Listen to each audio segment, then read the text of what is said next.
Yeah, all those motherfuckers are dead, pretty much. But welcome to Time About the Movies, everybody. We have 3 movies this weekend, July 21st, 2017. Got a new Christopher Nolan movie, a new comedy opening up, and Luc Besson trying to make amends for Lucy.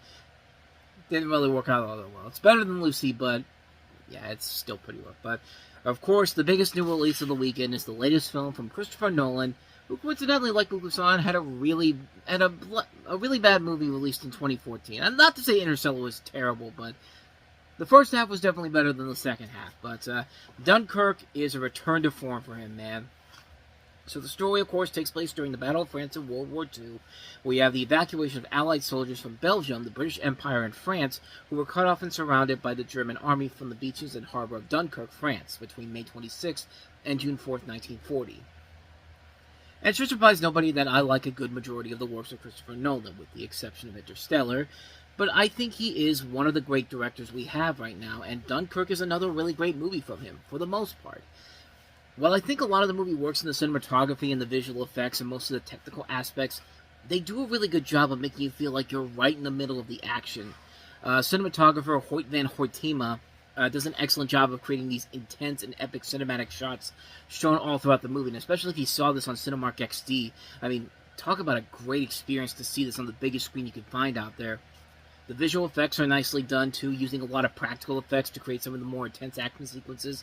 The sound work is excellent. The explosions and gunfire sound so realistic that you really do feel like you're there. And, I mean, I know this did win a couple of Oscars, but I would have been shocked if this would have lost sound editing or sound mixing. I don't know if it got it or not, but not off the top of my head right now. But I did really like the overall story structure and how they presented the story as kind of a non-linear narrative. And they do a good job of keeping it simple to understand, but also taking a new approach to tell this tale overall.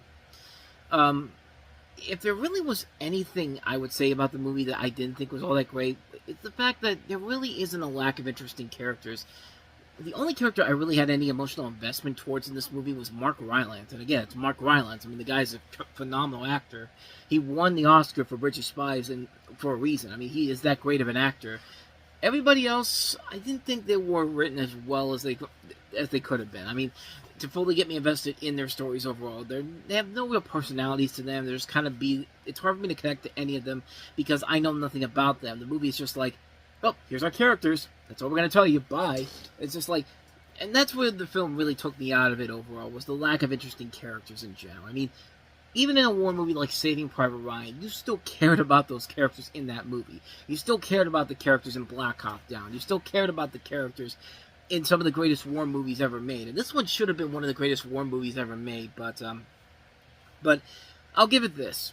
It is at least a consistent film all across the board, unlike Interstellar, where the first half was great, the second half was just a ripoff of Contact, but this one maintains the quality and excitement all around, and it's a relatively short movie, too. I think this one's just under 2 hours long, which is unusual for a Nolan film like this. But yeah, it was a relatively short film. I think one of his shortest films in general. But, I mean, if the characters had been better written, I probably would have said that this is one of the year's best movies. But as it is, I liked it a lot, but I didn't really love it. I think it's one of his lesser films overall, kind of on the same vein as something like The Prestige or maybe Interstellar, too. But like I said, the guy hardly ever misfires, and this one's not a misfire at all. It's just not as good as it could have been. It's just not as amazing as it could have been, considering what this guy has done in the past and what he's doing nowadays. I mean, we're about a month away from The Odyssey coming out, but we'll see if he can continue that trend. But honestly, he made a much better World War II movie with Oppenheimer, which was my favorite movie of the year in 2023,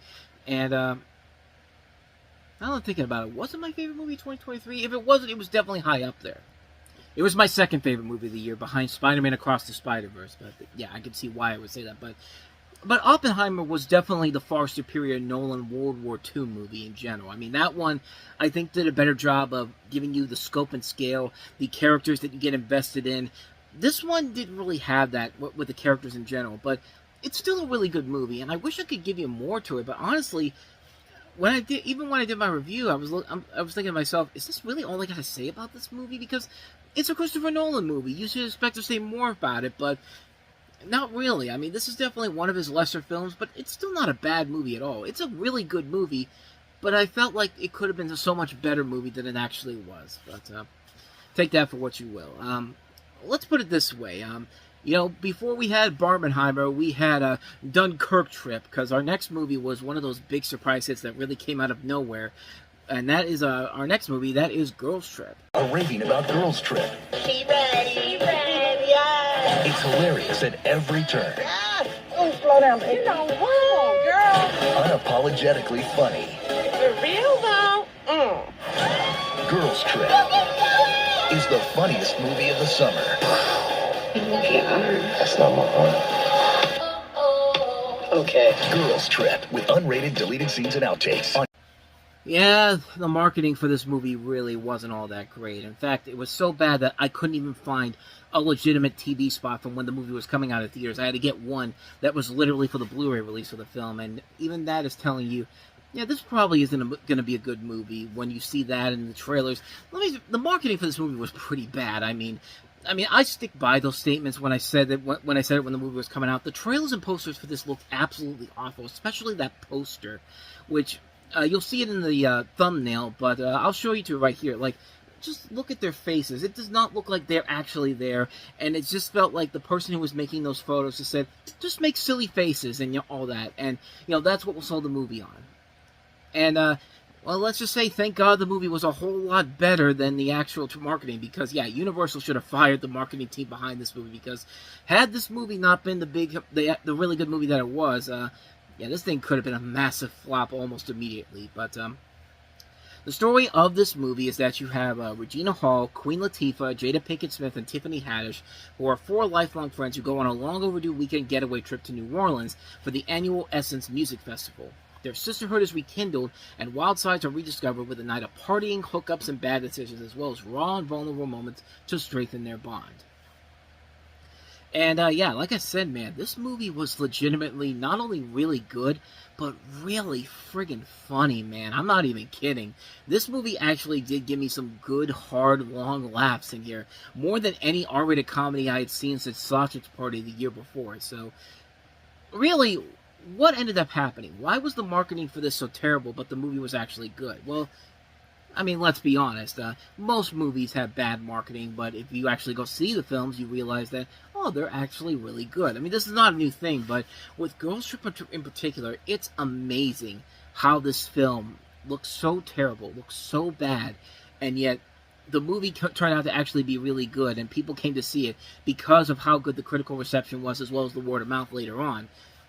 What made the movie so good? Well, first off, you got the chemistry between the four leads. I mean, you got four of the best actresses out there you could get for this role. Queen Latifah, Regina Hall, Jada Pinkett Smith, and Tiffany Haddish. These four just work off each other so well.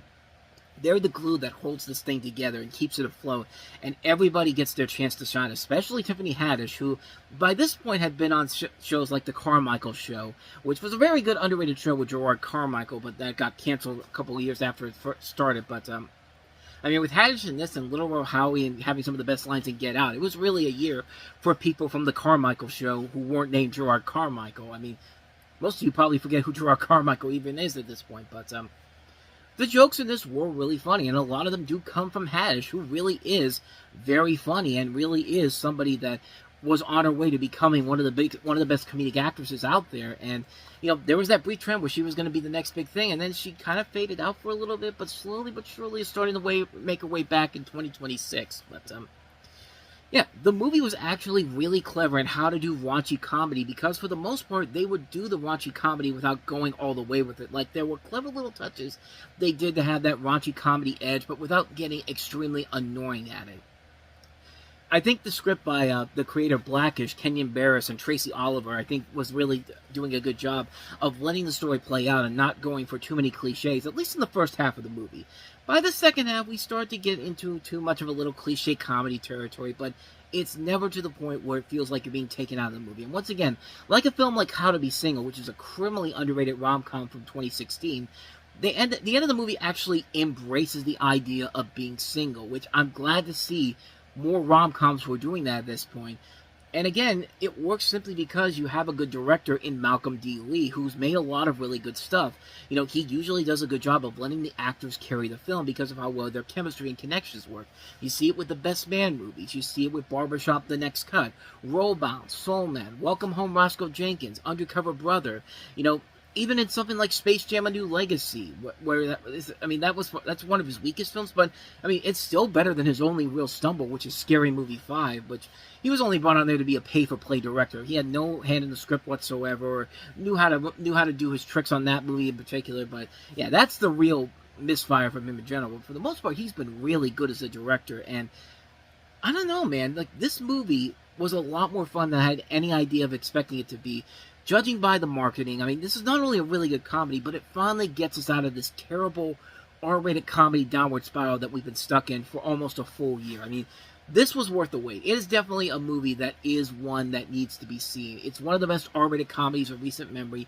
It definitely deserves to be seen in theaters, or I mean, at this point, I mean, I'm reading off my original review, but yeah, if you, I mean, who knows? Somewhere out there, you could probably still see it in theaters, and maybe like one of your smaller theaters, but find it out there on Blu-ray or on streaming. Let's go with that. But regardless, it's a movie that's definitely one that needs to be seen. It's a really funny movie. I really enjoy it a lot.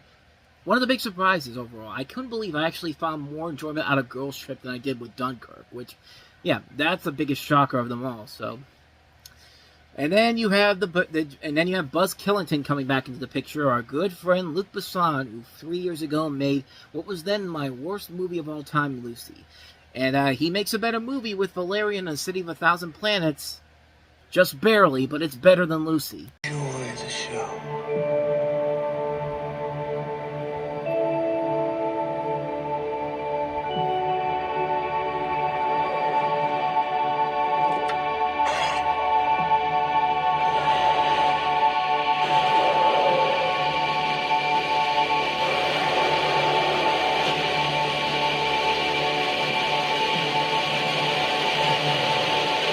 Valerian, rated PG-13. Standout movie of the summer, huh, Scott? I don't know. I think there's been much better movies than this. Certainly movies that not only look amazing, but actually have something of value in the story department. Yeah, it's another one of those style over substance movies where the movie looks beautiful, but we don't judge movies simply because of the great visuals. They don't make the fucking movie. I'm gonna make a T-shirt of that one day. If I can, someday I'll make a T-shirt that says "Visuals don't make the effing movie." I'll say effing because I don't think it'll sell if it says fucking on there. But this is Valerian and the City of a Thousand Planets, produced by and directed by and written by Luc Besson, based off of a French science fiction comic series, and centers around two operatives of the United Human Federation, played by Dane DeHaan and Cara Delevingne, who are on a mission to Alpha, a city inhabited by thousands of species from different planets. Their latest mission is to uncover a destructive force within the sprawling city, realizing it threatens not just Alpha, but the entire universe. And you have a cast that also includes Clive Owen, Rihanna, Ethan Hawke, Rutger Hauer. Herbie Hancock is in this movie, which is really odd. And this was a passion project for Luc Besson, but you know, passion projects, yeah, you have a passion for making these movies, but doesn't mean you should make the movie in general, because, you know, you make a passion project and it's not going to always come out great. You can't always be that great movie in general, and this is definitely one of those examples of having Luc Besson coming in and making a passion project, and everybody's just like, oh, Luc's making the movie he wants to make, so we're going to give it a pass. And, you know, keep a biased opinion here, guys. Luc Besson does not get a pass in Hollywood just because he made The Fifth Element and Leon the Professional 20 years ago. Judge him by his most recent stuff, and I'm sorry to tell you, his recent stuff has been garbage, and this movie definitely is an example of a film that, yeah, it's beautiful to look at, and it's not as, you know, ask me what it means like Lucy is. Like I said, it's a better movie than Lucy, but not by that much.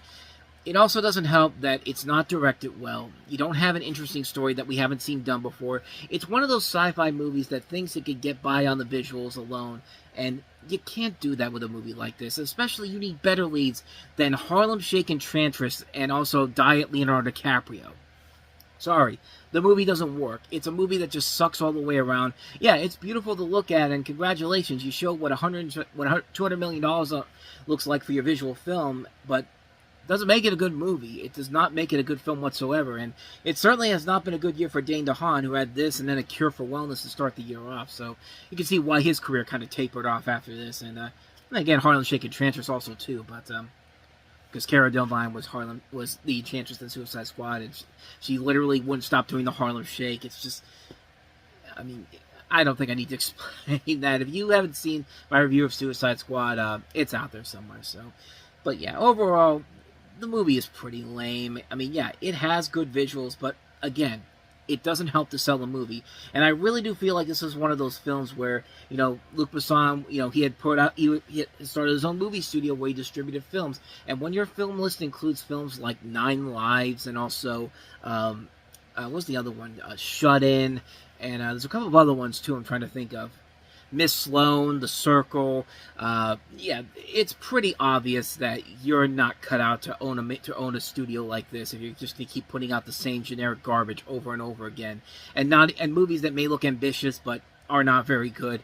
This one definitely is one of those films that I think was the film that kind of killed his buzz with the American audiences in general. Because even the American audiences stepped away from this one here, kind of like, yeah, we've seen enough of this already, so I don't know, man. It's just not a good movie. It's definitely better than Lucy, but even then, The Shit I Took This Morning was better than Lucy. It's not really saying a whole lot if you're saying you're better than Lucy, which I think is at the time this came out, I thought it was the worst movie I've ever seen. But thank you, Animal Farm, for changing that this year. But so yeah, not much more to say about it except Valerian and the City of a Thousand Planets. None of those stories are very interesting overall. They really make you want to go to these planets at all. So take that for what you will.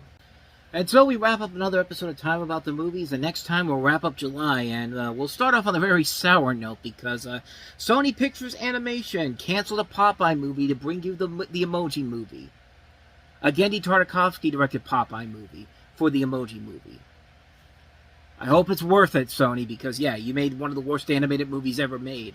But we have Charlize Theron starring in David Leitch's latest film, Atomic Blonde. We also have a very underrated film, Detroit, which features John Boyega among its cast.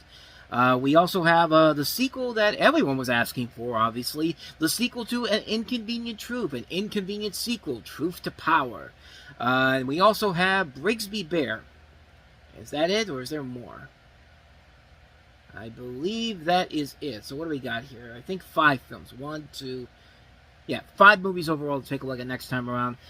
One really bad one, but at least a couple that should be that are better, obviously, than the Emoji Movie. But then again, like I said, I'll take what I said from my last review. The Shit I Took This Morning was much better than the Emoji Movie. But even though this one literally has a poop emoji voiced by Patrick Stewart, we'll save it for tomorrow. We'll save that for tomorrow, along with the other reviews. So, Emoji Movie, Atomic Blonde, Detroit, an Inconvenient Sequel, and Brigsby Bear. So, all that's coming your way tomorrow. So, with all that said, thank you so much for watching this. I hope you enjoyed it. If you did, please go ahead and do me the honors of hitting that like button, that subscribe button, and that notification button. Also, don't forget to check out our playlist, and don't forget to check out the previous episode we did.